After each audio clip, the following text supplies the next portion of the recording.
Hey everybody, welcome to the podcast. This is Permission to Be. Today we kind of have an in-house conversation and episode, and we want to introduce you to someone very special to us. And I guess the thing that I will say, because this needs no further introduction, is that here at Permission to Be, we were always asking the question, who are we becoming and who have we been? And this next person just really adds such deep value to that question. So I hope you enjoy it, and thank you for being with us. Thank you for being our family.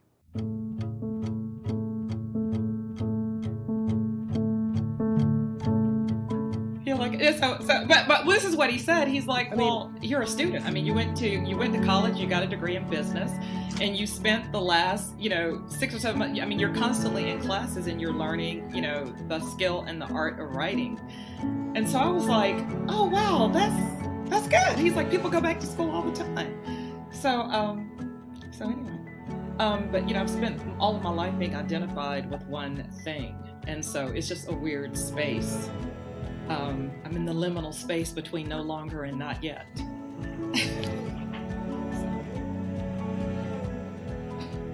I mean, that's pretty damn good. Let's just lead with a new co-host thing.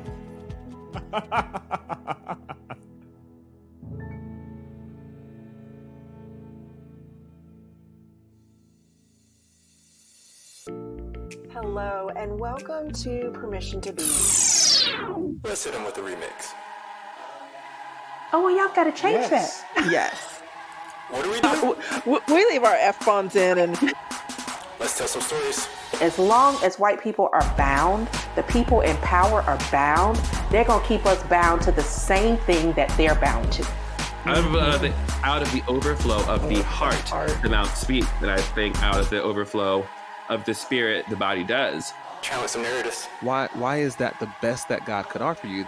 Mike made it very clear that he did not want to get any of these questions beforehand. So he is getting this question live, raw, for the very first time. This is... And I feel like art is the expression of the heart where words fail. raw, Oh my goodness, I have tears. Oh, y'all are killing it. unfiltered. I feel like that's gotta sound strange. Permission to be. Actually, my literary agent, when we were talking about what book might I write, he was like, I mean, A Black Man with Hope is an interesting book. Oh, shit! Hi, friends, and welcome to Permission to Be. We are so excited. We have not shared this information with a lot of people. And so if you are Have we listening... shared it with any people? No, we haven't. We are thrilled. Our guest tonight, she is not only a blogger, a lifelong learner, living in the liminal space of growth and continuing education, but she is our new co-host. Everybody, welcome Olivia Bethea.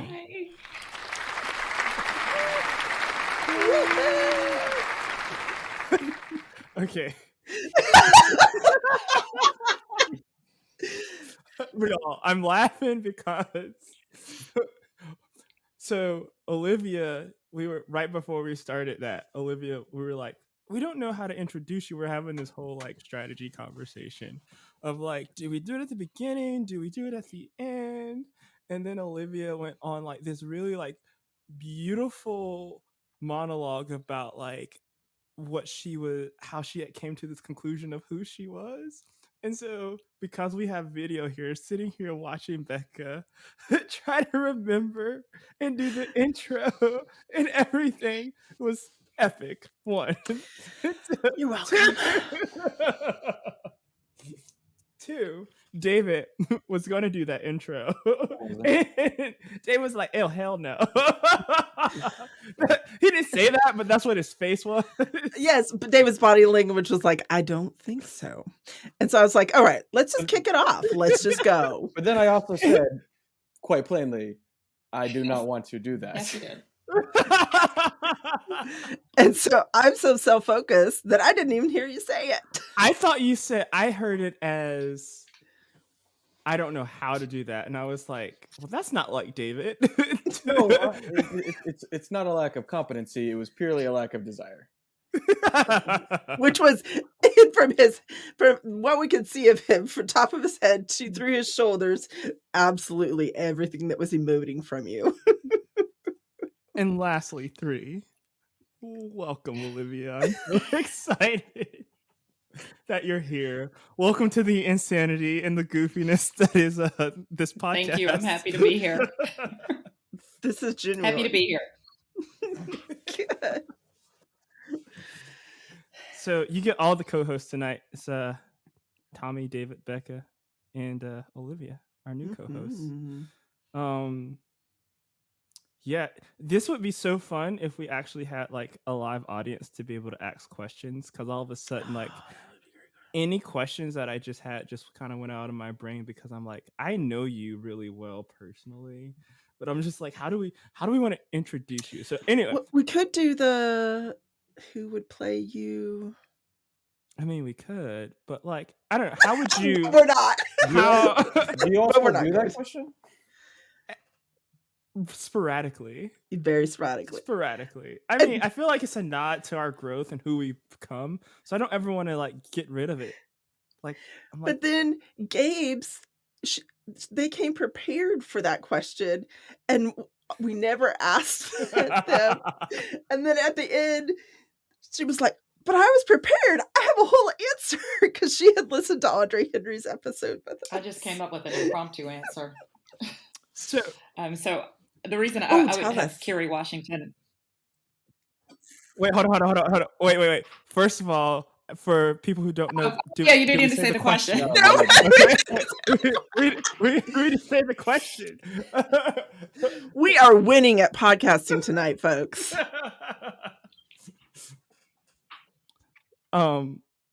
Wait, is David came up with the question. Yes, what's the question, David? David's original idea. Okay, I will indulge you all in participation at this point. So the question is, if in the future, when your season of liminality evolves into something more concrete, or if you just go out like a spark into the sunset in perpetual liminality, but regardless of what that ends up looking like, if some Hollywood studio sees a money-making opportunity in capturing your existence in some form, if they decide to make a movie about your life, like a biopic, I'll stop vaguely gesturing in metaphorical language. You're doing so well, though. If that were to happen, yes, too much time at Watershed. If that were to happen, that's an inside joke for about 6 people. But if that were to happen, Olivia, who would play Olivia, or what combination of people, if this is a long, throughout your entire life, but who would play Olivia in that movie while Tommy and Becca are recovering? Okay, really cool. Okay, so the person who popped into my head, because I had not thought about this beforehand, was Kerry Washington, and that's because she played a character named Olivia on television. I also happen to like Kerry Washington, but she has already played an Olivia, so she would be my choice for that reason. I mean, she's a badass as far as like, she's just badass at life. I love her so much. There's face in everything she does. She's flawless. It's everything. Yeah. And you're a writer. You could write it. Write the script. Yes. The story, or at least, yeah.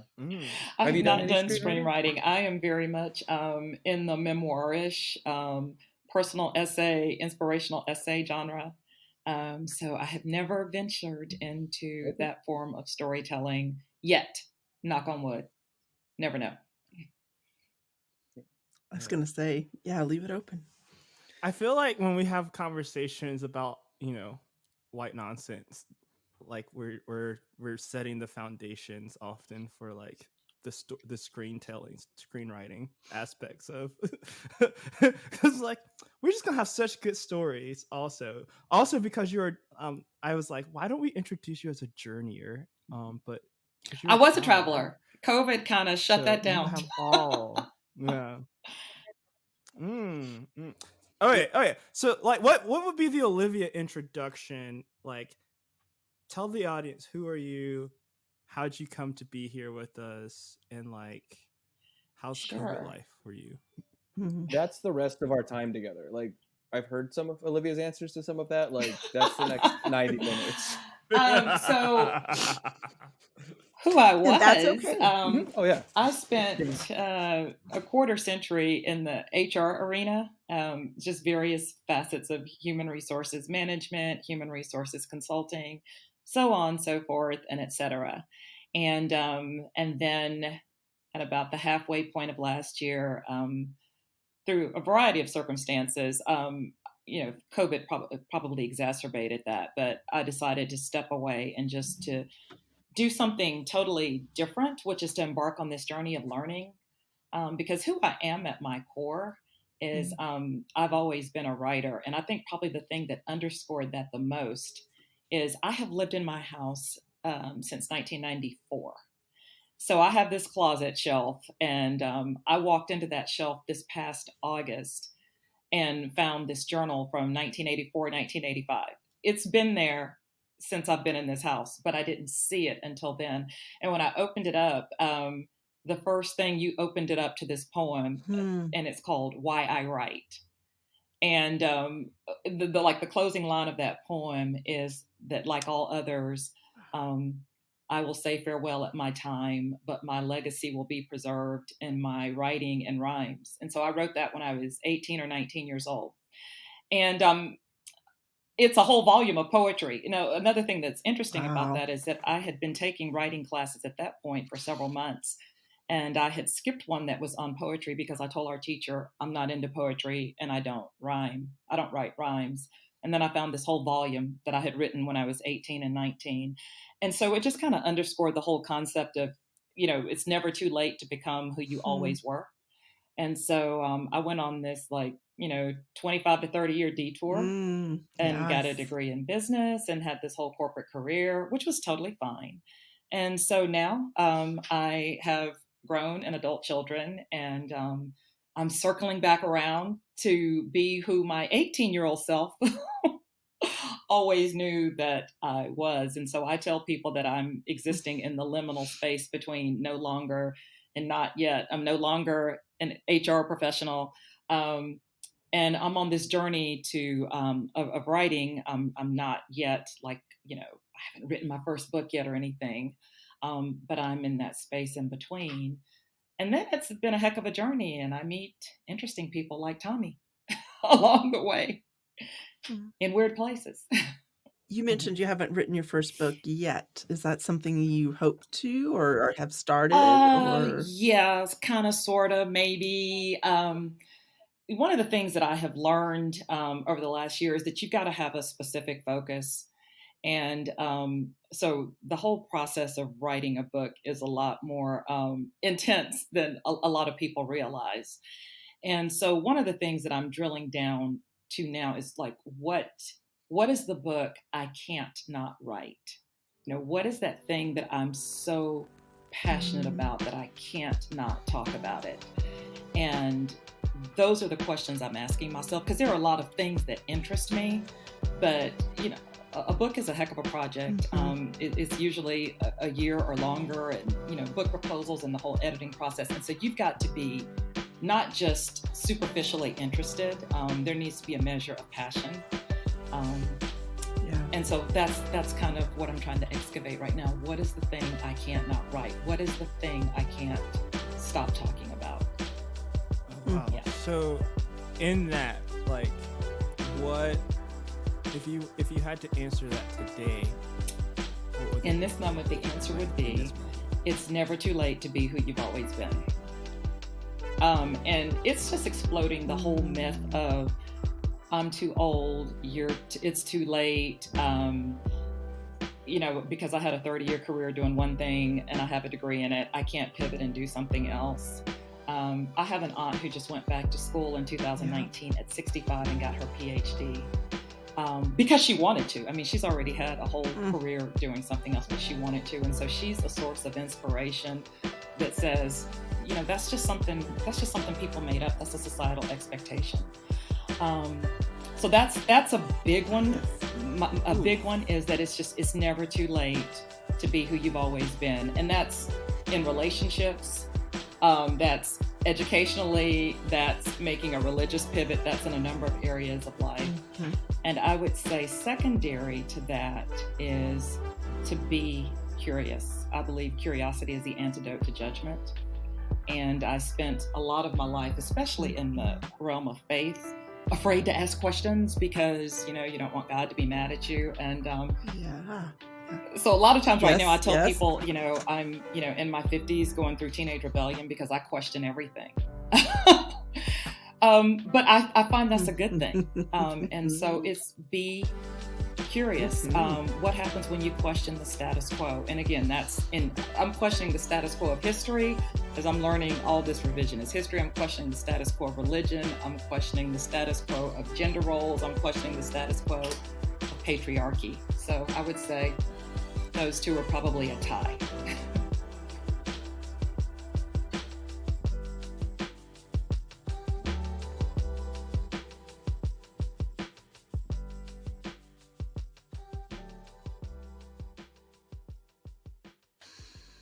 So I know you've mentioned that you like to travel, and I know COVID has pretty much put a grinding halt to that. But as people are vaccinated, and what are some places you all are hoping to? You and your husband are hoping to, or you personally are hoping to travel to in the next year or two? Where I hope to travel and where I will travel are not necessarily the same thing. Like last week, I was hoping to travel to California because the rates are just super cheap, and I have a lot of friends out there. But they got quarantine madness going on, so probably is not a whole lot is going to happen in 2021. I am going to the beach for my birthday, and I'm flying to South Florida, and I'm going to visit friends in Minnesota. But as far as places I want to go, we are real big on national parks. So I really want to see Yosemite. Mm-hmm. I really want to see Glacier. I really want to see Yellowstone. We've been to Rocky Mountain National Park. We've been to all of the 5 national parks in Utah, the Mighty 5, Arches and Canyonlands and Bryce and all those. So we're... David's from Utah. Oh, so you know all about Moab. Right. And all those places. Yes. I do. Yeah. We love the outdoors. So so one of our things, we want to one by one go visit all the national parks. What is it about the outdoors that draws you? Okay. I just posted on my page, my Facebook page Sunday about the way I see God occurring in nature. And it's just, I just see it in everything. When we're in Arches and just seeing the formations, nature fascinates me. It's a new fascination, but when I look at, or the Grand Canyon, that's another one we've been to. It's really hard for me to even put my words on. There is just a sense of awe that I feel and experience in those spaces and the vastness of it that it's hard for me to quite fully articulate. It's like a sacred experience. So I love that. At some point, and, I don't know when this will be, but, I've lived in other countries. So, I started school in Germany. And so I just find that the world is expanded when you step beyond just a United States American view of everything. So I find that my world is open when I get exposure to other cultures and other people's way of doing things. So I'd like to get to international travel beyond the North America. I mean, to me, United States, I mean, Canada and Mexico yeah. is not the same as, like, I've been to South Africa. That's a big, cultural difference from over Yes, here, or, yes, Western yep. Europe is, very different from over here. But we got to get past all the pandemic nonsense first. Hopefully my belch didn't get on that recording, but if y'all did, you're welcome. Cheers to the wine. what I was actually going to ask was, how have you been doing during the pandemic? Like, what have you been doing during the pandemic? Like, what has quarantine and COVID been like in your experience? Well, before the pandemic started, my last job I was at for 9 years, and it was 100% virtual. So, so I worked virtually for 9 years, and so we would have staff meetings like once a quarter in person. So sometimes I would only have to, as far as physically go to work, 4 times a year, and then maybe a Christmas party. And then, my when the pandemic started, 2 of my kids were fully grown. The youngest one was in college. So for the most part, for me, it just kind of looked like it did before the pandemic, only now I couldn't do my favorite thing, which was jumping on airplanes to go places. So I lived a virtual life beforehand. And so that didn't change much for me. I miss being able to go and hang out and wander, because, a lot of what we do, it's not even like vacation. We just get on planes and just go wander around places, and can't do much of that right now. So, and live entertainment. Yeah, that's the other thing. I had concert tickets, and I was supposed to go see Hamilton and Janet Jackson and a whole bunch of other people that I didn't get to see in 2020. And I'm probably not going to get to see in 2021. So it disrupted my live entertainment and my travel plans. But beyond that, it was kind of status quo. I love one of the things that you were doing was sort of like these like virtual vacations on Facebook. Oh, yeah. And I love that. But I mean, and the reason I mentioned that is I feel like you are a person who is teaching me to embody like being where I am and making the most out of the moments that I'm in. Like, I feel like every time we've had the opportunity to connect, and I'll let you tell our introduction story later because you're a great storyteller. But like, yeah, I feel like you embody like what it means to live in the moment and being so often. So like, yeah, tell them about these virtual vacations. Yeah, part of what I found a whole bunch of quotes like, logic will take you from A to Z, but imagination will take you everywhere. And so I, came up with this whole compilation of quotes about imagination. And so, like, just at random, sometimes 3 and 4 times a week, like I had this one where I posted a picture of myself in my front yard in a beach chair, but in my front yard. And that's one half of the screen. And it's like, this is where I really am. And then the other half of the screen is like, the beach in California or somewhere. And it's like, this is where I am in my imagination. And so one of the things that I'd spent a lot of time doing last year is just revisiting the memories of all the places I've gone. And one of the things that I think I underestimated before I woke up and realized that I live in Atlanta, home of the busiest airport in the nation, and I can fly cheap. So I lived here for like 20 plus years before I woke up and realized that. Is that the United States is just amazingly diverse itself. I mean, you can go to different parts of the country and it's like you have entered a completely different world. And so I gained a whole new level of appreciation for my iPhone during last year, because I would just sit and, revisit, and I have a lot of video clips. So it's not even just still shots, it's video clips that allow me to go back to some of the interesting places I've been. But then it's also been interesting people, because I now literally have friends all around the country just because I meet people in random encounters when we go places. And then we maintain contact and go back later and hang out with them. So that's just kind of been, my husband has this joke that there is the home Olivia, because I'm very much an introvert. And then there's the road Olivia. And so the road Olivia has this extroverted alter ego that overtakes my body when I get to Hartsfield and get on a plane. And then, and so I fly around the country and talk to random strangers and stuff like that. And then I get on a plane and I come back home, and then the home Olivia resumes dominance. And it's like, don't bother me, don't talk to me. I feel like, David, you're over there like analyzing different parts of this. I'm like, yes, I can identify. Yes, no, yes. Yeah, no, that's accurate. I mean, I think Olivia and I share the home Olivia elements of our being. So I can definitely relate to that. I was excited to hear that another introvert would be joining our team alongside myself, because I love both of you, but you're exhausting.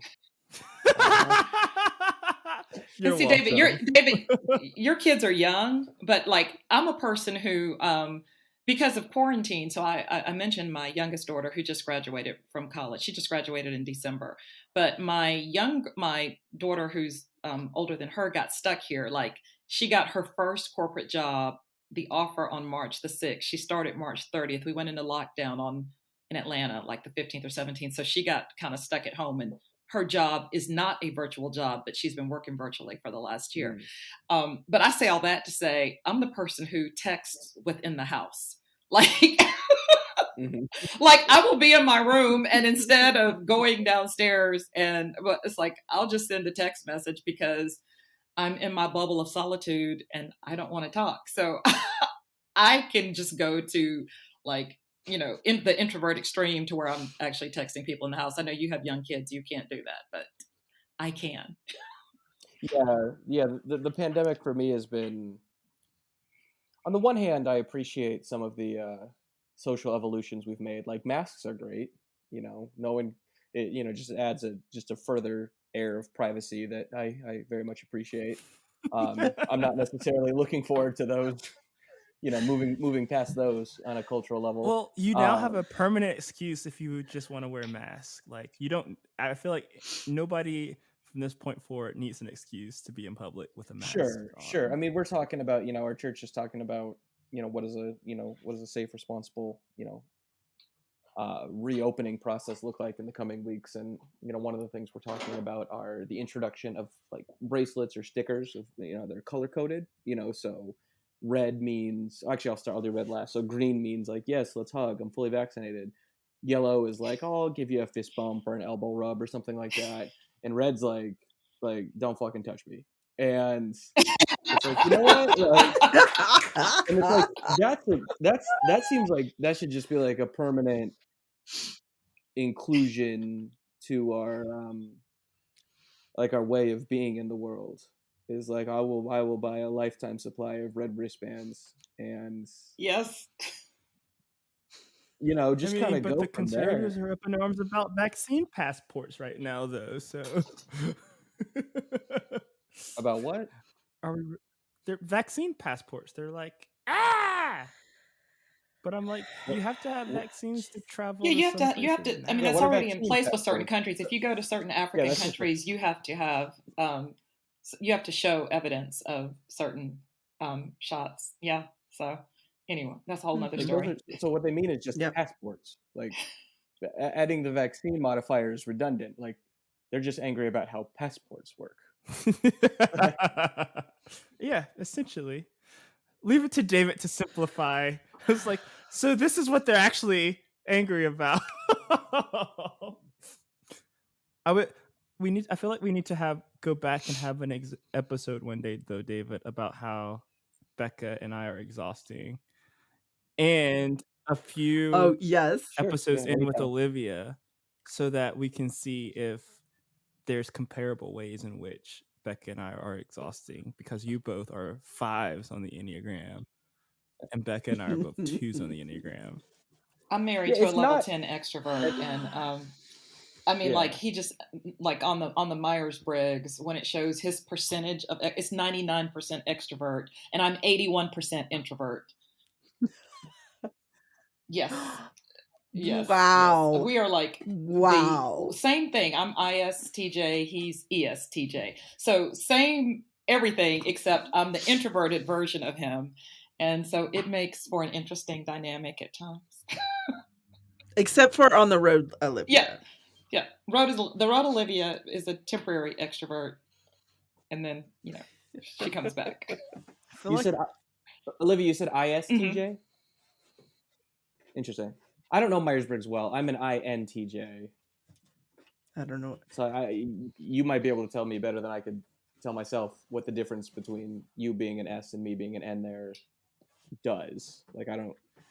Myers-Briggs is probably like at least at a popular level, the personality profiling matrix that I am least proficient in. I used to know You're that just all nodding. of those inside, outside, upside down, because we had to, administered them to every single candidate, and like I could rattle off the 16 of them. And so in this last year, I have, selective amnesia. Sure. Yeah. So so off the top of my head, I can't tell you off the top of my head. But the fact that 3 of our letters are in common tells me that there's we're still a lot alike. So Sure. Yeah. the only difference I'm seeing is like David, you're, according to the 16 personalities, you're the architect personality, and you're I knew that. I could've told you intuitive. that. And Olivia is the logistician. I can't say Logistician. that word. Oh, there you go. Mhm. Thank you. And you're observant. So intuition versus observant, it seems to be the difference. I don't know if that helps y'all to unpack that at all.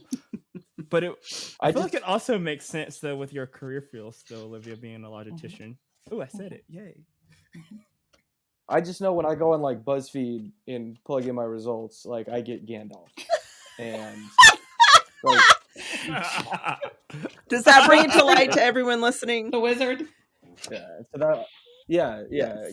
I'm pretty okay with that one. Gandalf is a solid comparison in my book. I was like, that's a pretty high honor. No, I mean, there's other famous fictional characters for other types too. It's just not Gandalf. Hot. So famous fictional ISTJ from the same universe would be Thorin Oakenshield, leader of the company in The Hobbit. Obviously, I mean, I know most of you all know that who are listening, of course, but I just for the few who may not, I figured I would add that. Yeah, I did not know the Hobbit part. No. Clarification. David's making sure we understand The Hobbit. Yeah, it's not all good. I live with a household full of Lord of the Rings, Tolkien, obsessed people. But part of the journey of the last few years has been a journey away from logic and into intuition, because just like all kinds of stuff started happening that doesn't make any logical sense. And ooh, yes, tell us about this disruption. Tommy's like, and we arrived. Like how I met Tommy. Yes, and that hasn't. So, how did you meet Tommy? I met Tommy because my husband and I were at the Evolving Faith 2019 conference in Denver. This story also goes into how she met David. Yeah. So yes, eventually. So we were there. There were 2,500 people there. way disproportionately white, really white. And so they had decided to have a people of color room just to give people of color, space if they wanted to, process amongst themselves. And so my husband and I were sitting there talking to each other. We were at that time, that whatever, between that session, that timeout or break or whatever, we were the only two Black people in there at the time. And Tommy walked in. And so because I was in road Olivia mode, I did something I wouldn't normally. I was just about to say. I was in the road Olivia mode. And so Tommy walked in the door and I was like, oh my God, a Black man, come here. Let me take your picture. And, so he walked over and he stood next to my husband and he's like, what's your name? He's like, my name is Thomas. I was like, oh, my dad's name is Thomas. Because again, I was in the road Olivia mode. And so I snapped this picture of he and my husband that I still have. And he sat there and talked to us for like the next hour and introduced us to a gathering. Invited us to come to a gathering later that night, which again, the home Olivia would not have attended because it's like, we're in Colorado going to something. I didn't even know what it was with people I don't know, but sure, why not? And then we found out he was from Charlotte. We're also detailing like seasons of our lives, right? This is like 3 different seasons of our lives over this story. So he's from Charlotte. And so anyway, we went to what was it? It was a Facebook Live event. What was that? Yeah. So at the time I was moderating the Facebook group of the liturgists online, and they weren't necessarily affiliated with the liturgists, but at the time we were doing well enough job to where we had relationships with some of the co-hosts and whatnot. And so we were doing at the time, one of the goals was to kind of go to each city and like have these gatherings for the Facebook communities. And that's what we were doing while we were in Denver. And we were just like, oh, you should totally come to that.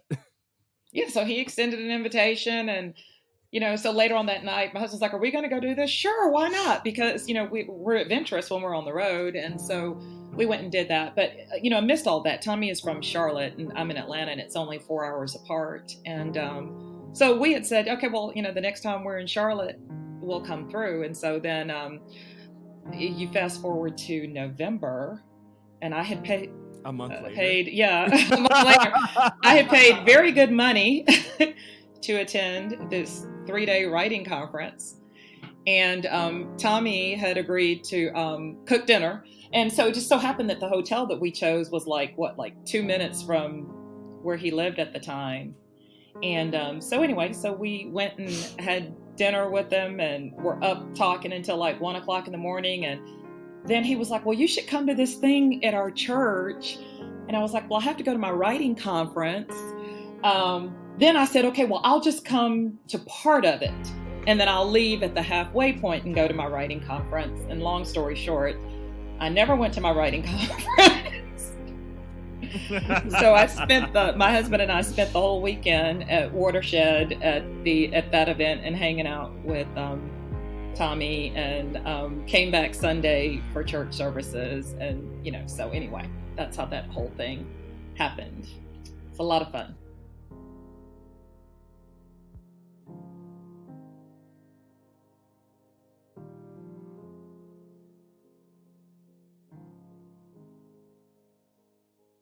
I still hate calling it a church. I still will forever hate calling it a church. What do you call it? What would you call it instead? Yeah. Huh? What would you call it? What the banner says outside of the building, spiritual community. Spiritual community. Oh, vague. It is, and I love it. Is it a church? Is it Christian? I'm a vague human. Have you not noticed? No, I have. Although I feel like there's times that you wanna arrest yourself down on something concrete, and I've pushed back on that. There have been instances in our relationship where that's happened. Subtopic for the "You Are Exhausting" episode. Yeah. See, I just I love my relationship with David because we get to I would never know that about myself if it was just left to me to do this analysis of myself. So that's really interesting and helpful feedback of I know that I'm a vague person, I do think that there are aspects that I have very strong opinions on. I'm not the one who called you vacant. That was Becca. Huh? It was me, Oh. but I did it just because as you're saying this, I'm like, I don't think you're vague, but I thought it was a fun add-on to the I was more playing on the you are exhausting episode. Yeah. Maybe my desire is to be more vague than I Because I was like, you're very specific and to the point. I mean, like, you don't you're not gonna beat around the bush. And to be super clear, I don't necessarily have some strong investment on insisting that Watershed is called a church. The only strong investment I have about anything is sometimes reacting in the opposite way anytime someone else has a strong investment in their particular position. So it's so my only investment in insisting that we call Watershed a church is born out of a curiosity, we'll call it, over the fact that you have a strong investment in it not being called a church. So now all of a sudden it being a church is very interesting for me. And this is why I love you. What type of curiosity is that, David? I don't know. You made a look when you're like, I have a curiosity. Oh no, Tommy uses the word curiosity. There you go. To such an extent now that I was telling his partner Chris last week that like it's almost become a pejorative. Like anytime he's like, "Well, I'm curious about this," I'm like, that means you disagree. There it is. That's what I wanted you to get. That's exactly where I wanted that to go. It's like that's fine. So is Watershed's official name? Is Watershed's official name Watershed Community? I mean, what is the official? Watershed. No, actually, okay. Not even Charlotte. Like we're not supposed to. It's just Watershed. Like, yeah, okay. It's just Watershed. Like Watershed Charlotte is in the URL because I think that's probably what we had to when we bought the website name. But no, like technically speaking, my bosses would say that no, we are not Watershed Charlotte. We are not Watershed Community Church. We're not Watershed Church. It's just Watershed. I couldn't necessarily tell you why that is. I could just tell you that that's true. Well, I just looked it up now, and if Watershed wants to change it to watershed.com, it's now available on GoDaddy. For how much? How much? Is it expensive? How much? Oh, I haven't looked at it because that's right. Some are different. That seems like something that like some sort of ecological or geological company would prefer to spend a lot of like state money on or federal money on. You might be able to get it for $119.99. That's what it says. Text Scott right now.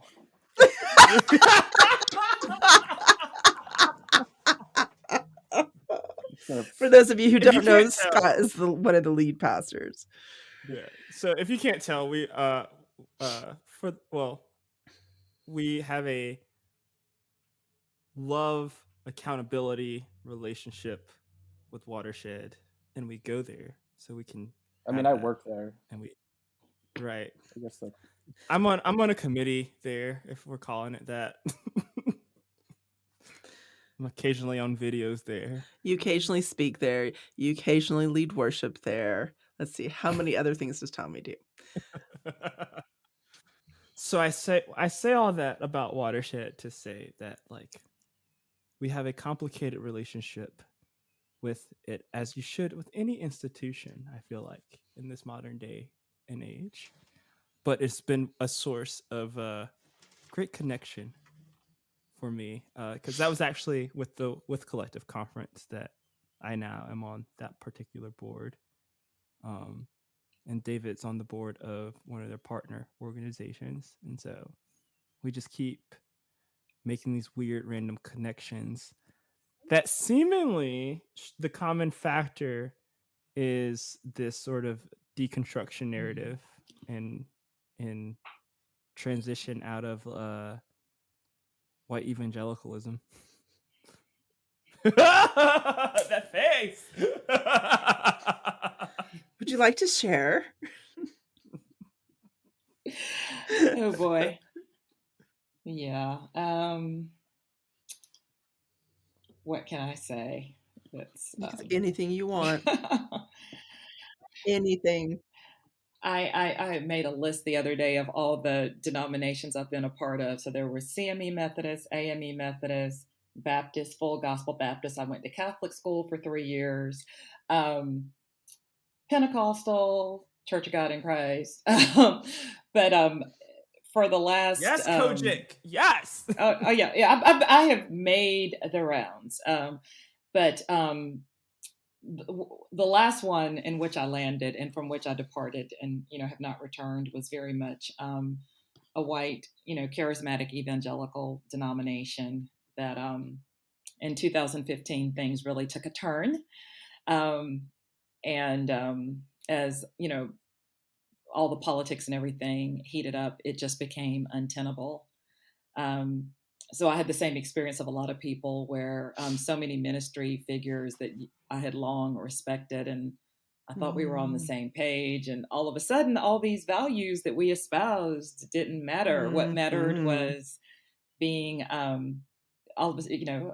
supporting a thrice divorced adulterer, didn't matter. I mean, but Bill Clinton, you said it mattered, and okay, so all these things that were all these values just kind of went out the window, and it was all about politics and republicanism, and so it just got to a point where it was just untenable. Or I mean, I watched as the justifying the unjustifiable, excusing the unexcusable, and I was sitting and witnessing the unimaginable, and so I had to part company. But it wasn't just me. So I've developed a lot of friendships out here in the wilderness. One of the things that was most interesting for me, I guess it was maybe 2017, 18, I don't remember exactly. And as I shared before, I worked virtually for 9 years. And so I decided to get in touch with friends that I hadn't seen in a while because I was kind of getting cabin fever. And so I reached out to like 5 different people and was like, hey, would you like to meet for lunch? I'll come to near your workplace because, I had a lot of latitude with my schedule. And the one thing that I was trying to prepare myself for was people asking me about church. And I put together this nice little speech that, well, I'm just taking a leave of absence from church because I didn't want to get into a whole thing. I didn't want to debate it. I didn't want to lecture. I didn't want to argue.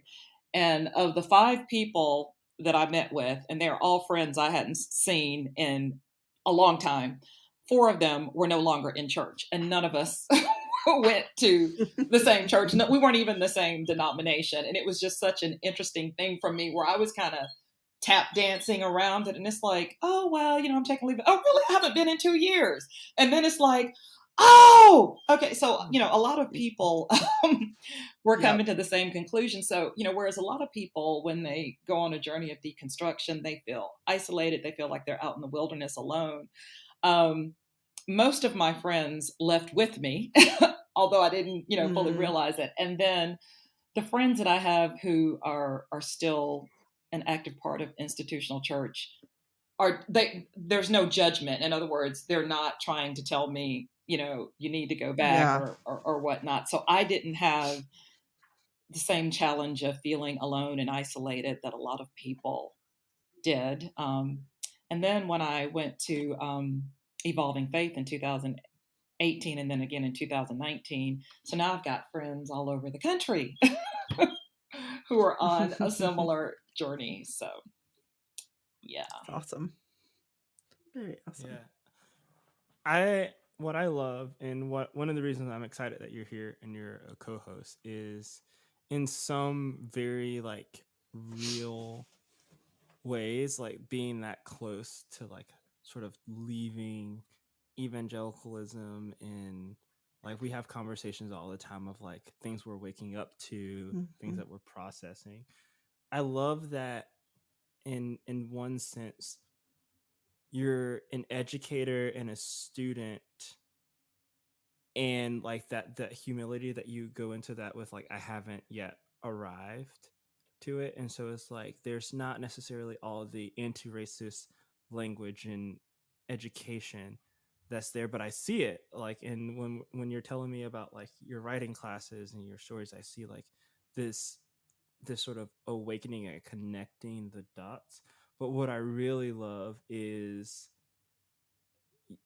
your ability to connect it to your experiences in life, and to and so I was just like, well, of course you would be like just a beautiful person to have as a constant presence on the podcast, because of your ability to sort of sit with and synthesize these experiences and these things that are happening, not just in your life, but as you're bumping up with your friends and integrating those things. And I feel like that makes you really accessible to where a lot of people are, and a lot of things that people are struggling with. Sometimes I worry, like, one, I'm really guarded sometimes about some of my stories that I'm like working to open up with. Sometimes I worry that we're like really heady, or right. And so it's this really beautiful space that we get to now enjoy you as rooting into sort of the experience of what is it like to journey, and what is it like to journey as a Black woman in a classist, racist, patriarchal society, and to be waking up to those things. And so, one, thank you for saying yes, but two, also, like, let us know along the journey how we can rally around you and support you, and be sort of this sustaining presence to you in relationship. Yeah. And I just love this team because we all bring such different things to the space. So yes, I'm going to shut up now. What were you? No, it has been a fun journey of learning, especially the history, because I'm an avid reader, and one of the things I appreciate about Tommy is, like, every now and then, when I first met him, I was like, there's no way you're 29. Like, you're 29. Like, how are you thinking about this kind of stuff? Like, this stuff wasn't even on my radar when I was 29, and I could literally be your mother. But I said the other day that I have learned more history, let me be more accurate. I have learned more factual history in the last 5 years than I did in the prior 50. And I sit and marvel at what I'm learning and uncovering, and how much I was taught that was revisionist, or I wasn't taught at all, or it was distorted. And so I'm, I tell people all the time, I'm innately intellectually curious. So I'm loving the journey of learning. But I guess the other thing that has just been a big wake up for me is how much internalized racism there is, even within the Black community, that's rooted in these messages that we were given. And so I do literally feel like I've been asleep and I'm waking up, like waking up, like coming out of surgical anesthesia, and I'm slowly and surely waking up and going, oh my God. And so, I feel that a big part of the pivot, at the point that I left my job, my husband's biggest thing was, well, I'm glad you finally figured that out, because you should have left 2 years ago, because there's something else for you to do. And so one of the big things that I'm stepping into in this space of liminality is also, what is it mine to do in this next season of life? So I did what I did for 25 to 30 years of career, and now I'm at this crossroad and I've pivoted. But I don't believe I'm on this journey by coincidence. So when we talk about me meeting Tommy in Denver, the social justice writing group I'm in is also because of Denver. So many things are tied to that. And I've just learned to, there's this quote that says, everything in life is your teacher. The trick is to sit at the feet of your own life and learn from it. And so when I sit back and look at the last few years, it's just kind of been a situation of the journey becomes clear as you walk it. So simply walk the path. The path becomes clear as you walk it. So simply walk the path. And so all the jokes about Tommy talking me into it aside, this dropped into my path. I don't think me meeting him is a coincidence. I don't think the timing is a coincidence. Just too many things happen in my life that look like coincidences but really aren't. And so I believe it's all leading somewhere. And so I feel like the baton has been passed. You know, my mother's generation and my grandmother's generation, they did their part. And for, you know, the first half, you know, of my adult life, I didn't pick up the baton. And so now I've picked it up. And so I'm learning, and I'm in the process of figuring out how I'm going to use my strengths and my talents in the cause of anti-racism, because I have a role to play for the generation that's going to come behind me. Actually, one of the things, I have a friend who is a very close friend who is an Indigenous American. And so she's taught me about the principle of 7 generations. And so it's about living your life, looking at what's going to leave an impact for 7 generations after you. So that's a big part of what's circulating in my head right now. Okay, what's my role to play in this, and what can I hone in on? Because if you look at the totality of it, it'll just overwhelm you. I mean, there are just some days, you know, I'll just send Tommy one of my distress text messages where I just want to crawl in the ground. And I can't, the issues are, there's just too many. It's too wide and deep. So what is mine to do? And so then if I can dial down and focus in, and that too is part of the journey I'm on right now.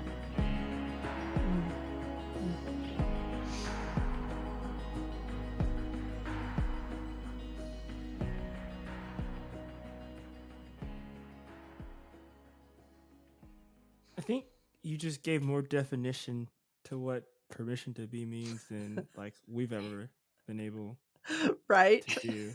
Right.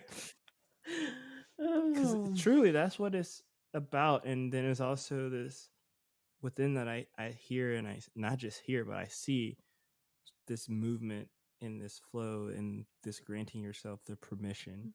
I don't know if it was on mic or off mic. We were talking about earlier about like making mistakes, and just being courageous enough to do that publicly. Like it's so counterintuitive, and even like some of the stories that we don't get to talk about often is like David and Becca and I were always engaged in wrestling with these conversations on anti-racism and like where are we going, what's the ultimate goal, what does liberation mean, like it is, you know, what do we mean when we say these things are constructs, and how these things are being talked about in media and society and whatnot. And so yeah, I appreciate how you embody multiple facets of the journey of in your own life, but also as a demonstration and example to how it could be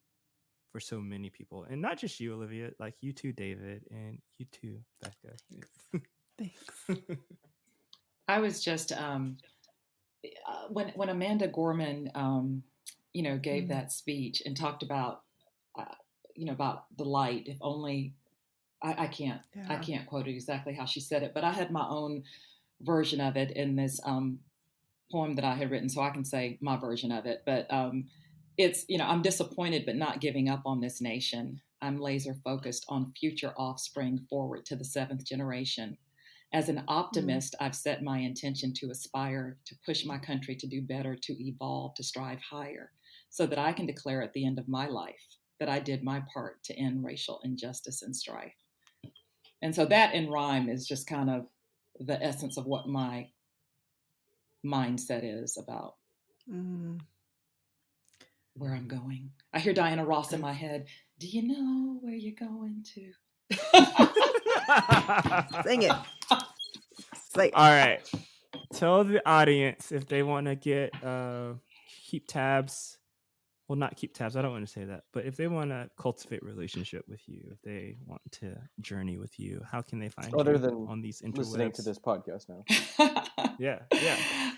Okay, so I have a blog where I write my inspirational stories. And so it's hopeinfusion.blog. It's all together, HOPEINFUSION, hopeinfusion.blog. And on Instagram, at hopeinfusion, all together. Again, HOPEINFUSION. On Twitter, at hopeinfusion. And I have both a private and a public Facebook page, but my public Facebook page is also Hope Infusion. So there you go. That makes it is pretty, consistent across the board. And as a new Permission to Be co-host, y'all can also go to permissiontobepodcast.com, click on the About tab, and click on Olivia's page, which has already been created. And by the time you're listening to this, we'll be live. And so all of the information she just shared will be there as well. Do I have one of those? Yes, you do. I have no idea what it says. You wrote it. Way back in the day. I believe you. So for listeners, so if you go to Permission to Be Podcast and you click on the About tab, there is a bio page with everybody's social media links. David has a page, Tommy has a page, I have a page, and Olivia now has a page. Imagine that. Cool. Imagine that. With all of your links, people could connect with you. Cool.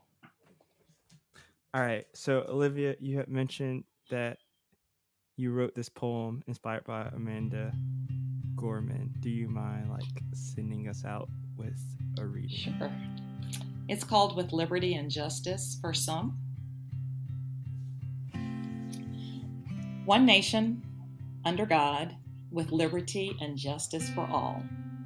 It's in the Pledge of Allegiance, but does that make it true? If your skin is not white, does it even apply to you?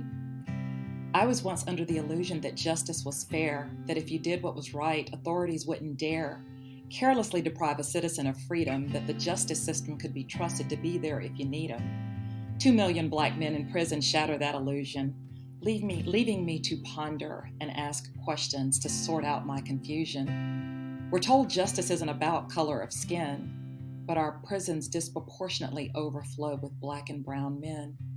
American justice is biased and selective, and people of color are the least protected from unjust criminal prosecution and incarceration. So don't tell me equal justice is the norm in this nation. Freedom and justice for all is an aspiration, an elusive goal, a reality that to date has yet to fully unfold consistently to those of dark skin and lesser privilege. The American dream is considered ideal, but it's elusive for many. Can we just be real?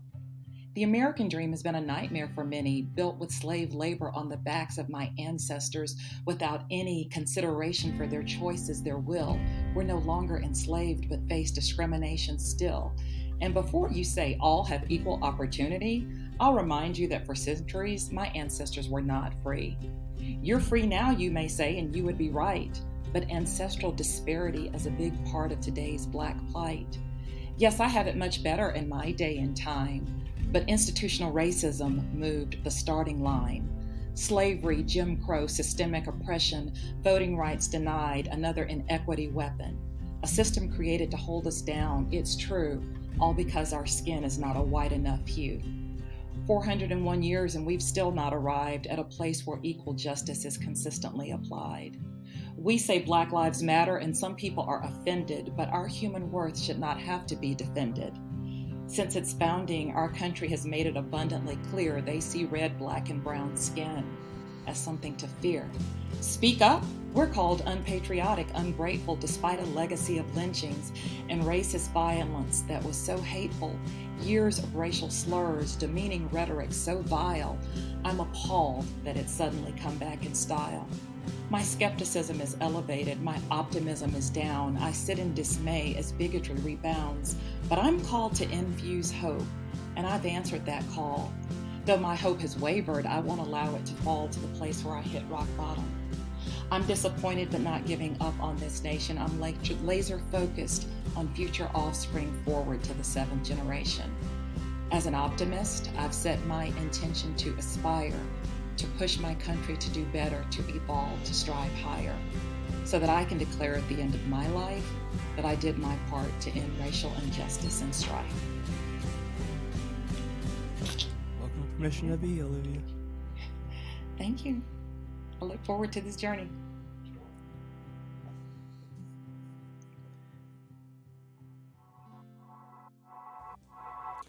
Yo, that was our show. Thanks for listening to Permission to Be. Thank you to our guests. So if you want more information, head on over to permissiontobepodcast.com to check out the show notes, get some more information on our guests that we post over there. Don't forget to subscribe, leave a review, leave a rating. If there's somebody that you want to see on this podcast telling their story, we also want to hear from you. So make sure to connect with us on Facebook and Instagram, Permission to Be Podcast, and we'll see you soon.